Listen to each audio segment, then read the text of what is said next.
कौन आपण पीएम आवास योजना रे घर पाइबा पाई चाहूचंती कि जानतु आवेदन शेष तारीख केबे। तेणु वीडियो को आरंभ करने पूर्व आपण मानक मु अनुरोध करुच्ची आम चैनल को सब्सक्राइब कर दिंटु। चलतु डेरी न करिके वीडियो को आरंभ करवा। एबे हिताधिकारी पाई खुशी खबर, पीएम आवास योजना रे शामिल हेबाई आवेदन शेष तारीख सामना को आसी। आसतु जानिबा लास्ट डेट केबे। प्रधानमंत्री आवास योजना रे शामिल हेबाई मे 31 तारीख होउची शेष तारीख। 31 तारीख भितर आग्रही हिताधिकारी पंजीकरण पाई अपील करा जायछि।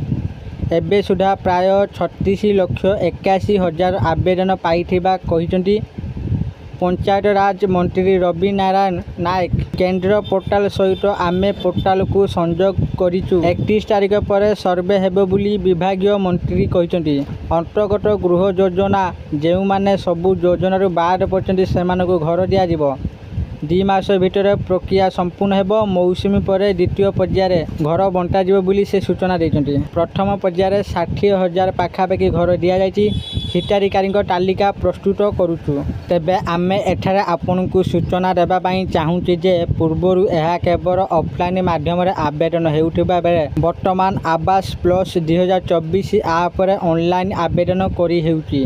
आशा करूची आपण माने एबे जानि जाइथिबे जे पीएम आवास योजना रे केबे लास्ट डेट अछि। आउ एउ माने एपर्यंत पीएम आवास योजना रे अप्लाई करनांती बा आवेदन करिनांती शीघ्र ही आवेदन करंतु। आशा करछु आपण मानकु एई भिडियोटी निश्चित भाव में भल लागिथो। जदि आपण मानकु एई भिडियोटी भल लागुछि दया करी एई भिडियो को लाइक शेयर कमेंट करंतु। आ एई मिटिका भिडियो देखिबा पई चाहूतिला हम चैनल को एबे ही सब्सक्राइब करंतु। धन्यवाद।